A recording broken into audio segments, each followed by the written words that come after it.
2025년 4월 15일 새벽 인천국제공항 제2터미널 입국장. 평소보다 한산하던 공항 분위기를 깨는 고성이 들리기 시작했다. 왜 우리만 막느냐? 이건 차별이다. 울부짖는 20여 명의 외국인들.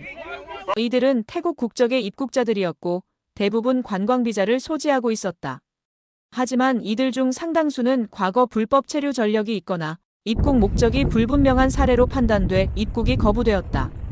공항 당국은 질서 유지를 위해 보안 요원을 증원했고 경찰 병력까지 출동하게 되었다. 일부 태국인들은 바닥에 주저앉아 짐을 풀고 항의했고 항공사 데스크를 향해 고성을 지르며 물리적 충돌을 유발할 뻔한 상황도 있었다. 이 광경은 SNS를 통해 빠르게 퍼졌고 인천공항 난동, 태국인 입국 거부 영상이라는 키워드가 국내 실시간 검색어를 장악했다. 입국장 근무 중이던 한 직원은 이렇게 말했다. 이런 장면 처음 봤어요. 외국인 단체가 이렇게까지 격하게 항의한 건 없었죠. 솔직히 무서웠습니다.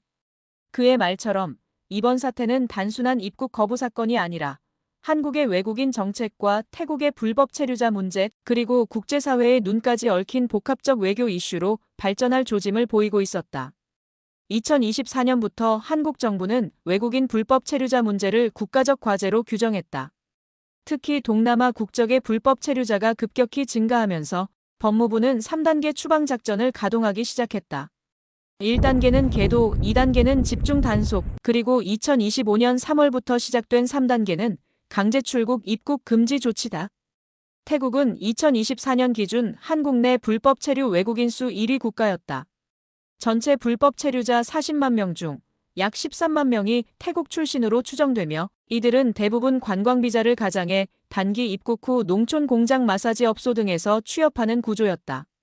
이번 3차 추방은 단속된 4,800여 명 중 1,900명이 태국인이었고 이 중 일부는 벌금 미납, 위조 서류 제출 등의 혐의로 강제 추방 명령을 받았다. 법무부는 이들에 대해 단순 체류 위반을 넘어 불법 고용, 범죄 연루 가능성까지 포착된 사례라며 강경 대응의 불가피함을 강조했다.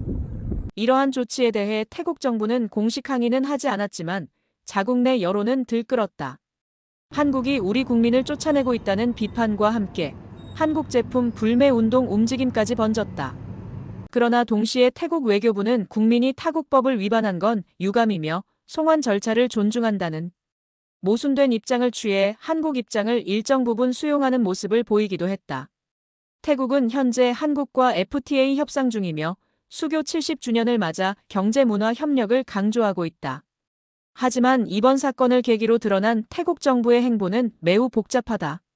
겉으론 한국은 소중한 파트너라면서도 자국 내 언론을 통해 한국의 조치가 인권 침해 소지가 있다는 식의 보도를 허용하고 있다. 태국 현지 언론은 한국이 불법 체류자를 추방한 것은 주권의 행사지만 다수의 선량한 태국 노동자들이 함께 오해받고 있다고 보도했다. 또한 태국 외교부는 체류자 보호 차원에서 법률 지원팀을 한국에 파견 검토 중이라고 밝혔다. 한국 정부는 이에 대해 국내법을 위반한 외국인의 권리 보호는 국제 기준에 맞게 충분히 제공되고 있다며 오히려 태국이 자국민 피해 프레임으로 국제 여론을 조작하려는 시도라고 해석하고 있다. 한 외교 전문가는 한국은 선진국 반열에 올라선 만큼 이민자에 대한 통제도 당연한 일이라며 태국이 FTA는 하자면서 국내 정책엔 간섭하려 한다면 외교적 마찰은 피할 수 없다고 분석했다. 실제로 한국 내 여론도 불법 체류자 문제는 좌우 이념과 상관없는 생존 문제라며 정부를 지지하는 분위기다. 이번 사건이 태국 언론과 SNS를 통해 알려지면서 현지 여론은 극단적으로 양분되었다. 한쪽은 한국에 무슨 짓을 한 거냐며 자국 정부를 비판했고 다른 한쪽은 한국이 태국인을 무시한다며 격분했다. 태국의 유명 SNS 플랫폼에서는 한국에서 돈 벌어온 사람들은 다 불법인가? 한국의 이중잣대가 이제야 드러났다는 댓글이 수천 건 달리며 급속히 확산되었다.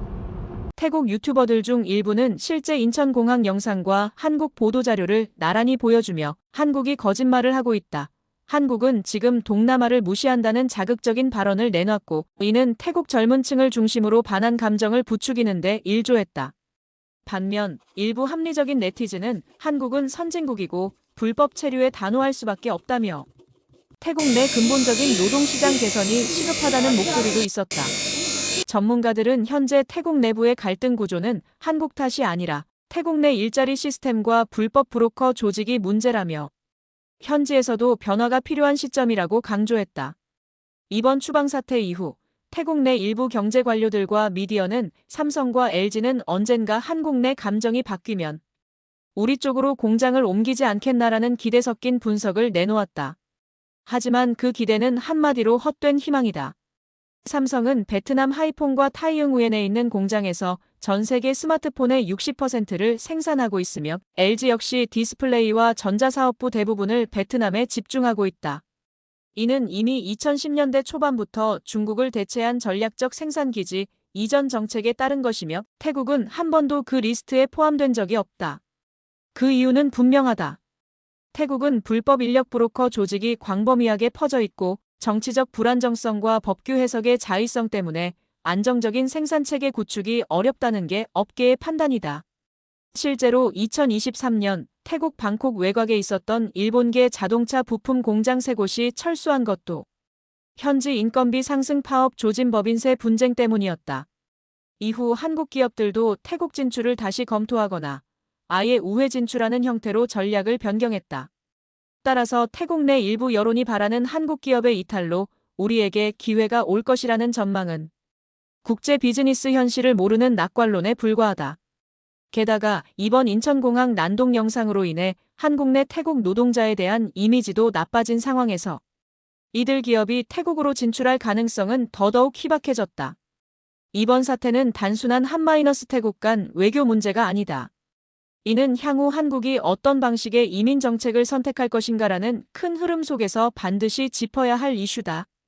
지금까지 한국은 유럽식 다문화주의와 일본식 폐쇄성 사이에서 줄타기를 해왔다. 다문화 가정의 사회 통합을 추진하면서도 불법 체류자에 대해서는 상당히 단호한 태도를 취해온 것이다. 하지만 이번 태국 추방 사태로 인해 한국 사회 내에서도 이민자 관리를 둘러싼 정책 정비 압박이 커지고 있다. 특히 여론은 더 이상 방관할 수 없다는 분위기다. 우리 일자리를 빼앗고 불법 체류로 세금도 안 내는 사람들을 왜 보호해야 하나? 불체자 추방은 인권 문제가 아니라 공정의 문제라는 목소리가 커지고 있다. 이와 관련해 법무부는 2025년 하반기부터 외국인 장기 체류 심사 강화, 체류 목적 검증 전담 부서 확대, 공항 즉시 송환 체계 고도화라는 이민통제 2.0 정책 패키지를 발표할 예정이다. 이러한 흐름은 단기적으로는 외교적 마찰을 부를 수 있지만 중장기적으로는 한국이 선진국 수준의 이민 정책, 주도국가로 자리 잡기 위한 필연적 진통이라고 전문가들은 분석한다. 이번 사태에 대해 외신의 반응은 엇갈렸다. 미국 CNN은 한국 정부의 이민 정책은 명확하고 일관성 있다며 사실 중심의 보도를 했고, 일본 NHK는 한국-태국 간 외교적 긴장으로 보도하며 중립적 태도를 취했다. 그러나 일부 동남아시아 매체는 한국이 차별적 조치를 하고 있다며 피해자 중심의 시선을 강조했다. 특히 필리핀과 인도네시아의 친한 유튜버들은 한국이 너무 깐깐하다는 논조를 보였다. 그럼에도 불구하고 외교 전문지는 한국은 미국이나 유럽처럼 자국 내 불법 이민자 문제를 외교적 고려 없이 다루기 시작했다며 한국의 정책 독립성 강화를 높게 평가했다. 외신 기자들 사이에서는 인천공항 난동 영상이 하나의 기준점이 되었다. 앞으로 어느 나라든 불법 체류자의 공항, 내 행동 하나가 국가 이미지를 좌우할 수 있다는 교훈이 남은 것이다.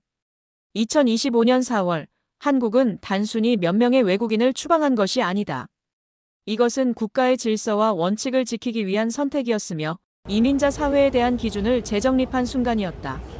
인천공항 난동 사건은 단지 20명의 태국인이 항의한 사건이 아니라 대한민국이 법과 질서를 선택하고 감정과 이미지를 넘어선 외교적 결단을 내렸음을 보여주는 상징적 장면이었다.